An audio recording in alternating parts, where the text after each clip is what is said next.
chaos, the beginning of everything. Before the gods, before the earth, there was chaos. A void without shape, light, or sound. From this infinite nothingness, the first forces of existence emerged. Gaia the earth, Tartarus the abyss, and Eros, the spark of creation. Chaos wasn't evil or good, it was possibility itself. The Greeks believed that from chaos came not order, but potential. The raw energy that would one day form the heavens, the oceans, and every immortal that followed. In a world where even gods had parents, chaos stands alone. The eternal mystery that began it all. Gaia and Uranus, creation and betrayal. From the silence of chaos came Gaia, the earth herself, vast, fertile, and eternal. She birthed the mountains, the seas, and finally Uranus, the sky. Together, earth and sky became the first divine pair, creating the Titans, the giants, and the Cyclopes. But creation turned to cruelty. Uranus, fearful of his own children, locked them deep inside Gaia's body. In agony, Gaia forged a sickle of stone and urged her son Cronus to act. When Cronus struck his father down, Uranus's blood spilled across the world, birthing both fury and beauty.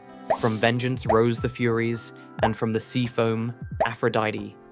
Their story set the tone for all divine rebellion to come. Cronus, the Tyrant of Time.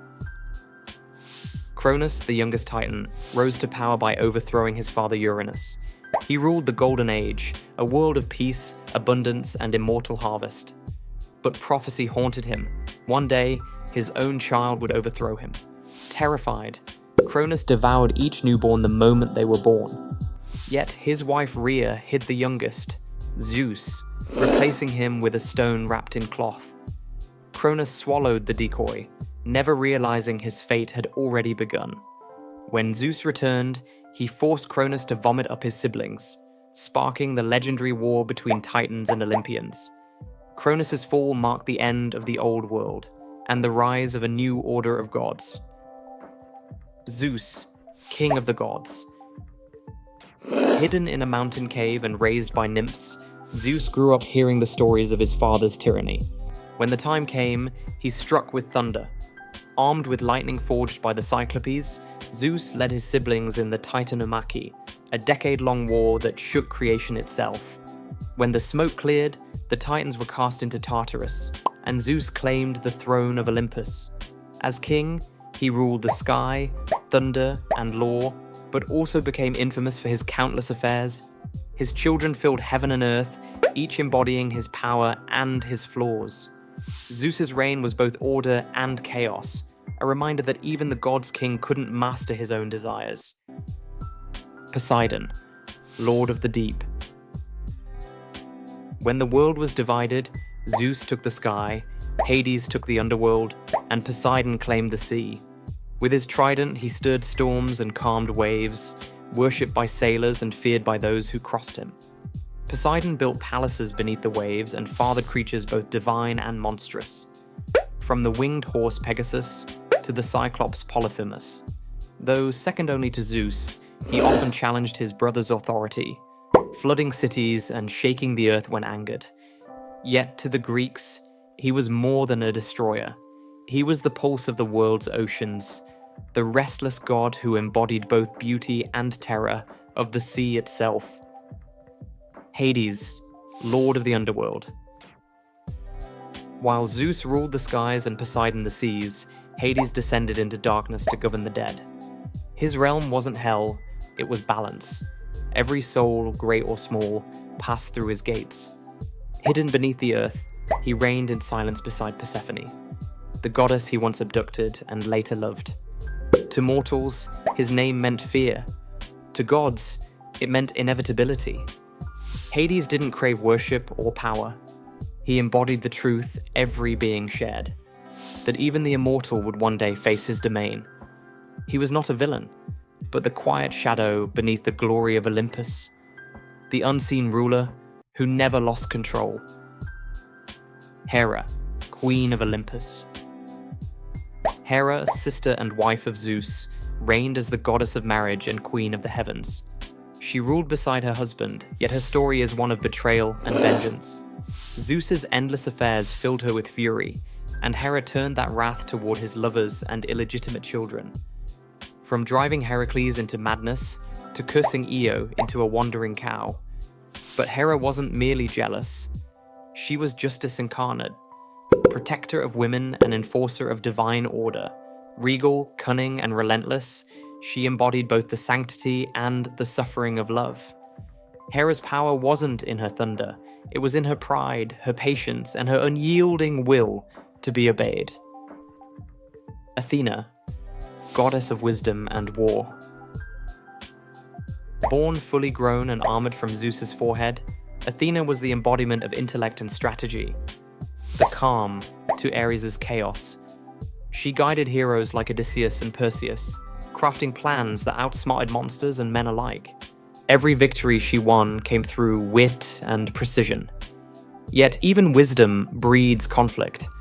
When she competed with Poseidon to rule Athens, her gift of the olive tree proved more valuable than his saltwater spring, earning her eternal worship. To the Greeks, Athena symbolized the perfect balance between mind and might. Proof that true power is born not from force, but from foresight. Apollo, god of light and prophecy. Twin brother of Artemis, Apollo was the radiant god of light, music, and truth. His lyre could charm gods, his arrows could strike plague or healing, and his voice spoke through the oracles of Delphi. To mortals, he was inspiration itself, yet his brilliance was matched by a deadly pride. Those who defied him, like Niobe or Marsyas, learned that beauty and arrogance often share the same face. Apollo represented everything divine in humanity, art, reason, and clarity, but also the cruelty that comes when perfection meets ego. Through him, the Greeks saw both the light that guides civilization and the fire that can burn it down. Artemis, the huntress of the moon. Born beneath silver light on the island of Delos, Artemis came into the world as her twin brother's mirror, calm where he blazed, silent where he sang. She was the virgin goddess of the hunt, protector of women and wild places. With her bow of moonlight, she punished arrogance and guarded innocence, striking down those who disrespected her sanctity. When Actaeon stumbled upon her bathing form, she transformed him into a stag, torn apart by his own hounds. Yet she also brought comfort to those who suffered, easing childbirth and guarding youth. Artemis embodied nature's dual heart, serene and beautiful, yet merciless to those who trespassed upon it. Ares, god of war. Ares was war in its rawest form, not the strategy of Athena, but the bloodlust that drove armies forward. Son of Zeus and Hera, he was despised by gods and feared by mortals alike. Where Ares walked, chaos followed. The clang of bronze, the smell of iron, the cries of the dying. Yet within his rage burned a brutal kind of honesty. He represented the truth of battle, stripped of glory. He loved Aphrodite, the goddess of beauty, their union symbolizing passion's dangerous power. Creation and destruction intertwined. Ares was hated, but necessary. Proof that even Olympus couldn't exist without conflict. Aphrodite, goddess of love. From the foam of the sea, born from the blood of Uranus, rose Aphrodite, the goddess of love, beauty, and irresistible desire. To mortals, she was perfection. To gods, she was danger. Her presence could bend hearts and ignite wars, most famously, the Trojan War itself. Yet beneath her charm lay something deeper, the power to connect, to drive creation forward through attraction. She was not just romance. She was the divine force that made gods and mortals alike act against reason. Aphrodite proved that love was both a gift and a weapon, capable of building kingdoms or burning them to ash. Hephaestus, god of fire and creation. Born from Hera alone, Hephaestus was cast from Olympus for his deformity, yet his fall only forged his greatness. Crippled but brilliant, he became the divine smith, crafting wonders unmatched by any god or mortal. His forges blazed beneath volcanoes, where he built Zeus's thunderbolts, Achilles' armor, and the first woman, Pandora. Despite his genius, Hephaestus lived in heartbreak, married to Aphrodite, yet betrayed by her love for Ares. Still, he remained loyal to his craft, proving that even the broken could shape perfection. Every spark of invention, every flame of creation, carries the spirit of the god who turned rejection into power. Hermes, the trickster and messenger. Swift as thought and clever as speech, Hermes was born at dawn and by noon had stolen Apollo's cattle. Yet when caught, he charmed even the god of light with laughter and song. Zeus saw his brilliance and made him messenger of the gods. Guardian of travelers, merchants, and thieves. He moved freely between worlds, guiding souls to the underworld and carrying secrets between Olympus and Earth. Hermes embodied ingenuity itself, part trickster, part diplomat, forever walking the line between mischief and meaning. To the Greeks, he was proof that wit could rival strength, and that sometimes the smartest god in the room was also the most dangerous. Dionysus, god of madness and celebration. Last to join Olympus was Dionysus, the twice-born god, born once from a mortal woman, and again from Zeus himself. He brought wine, ecstasy, and chaos, the liberation of the soul, through madness. His followers danced through forests and flames, losing themselves to divine frenzy. But behind the joy lay tragedy.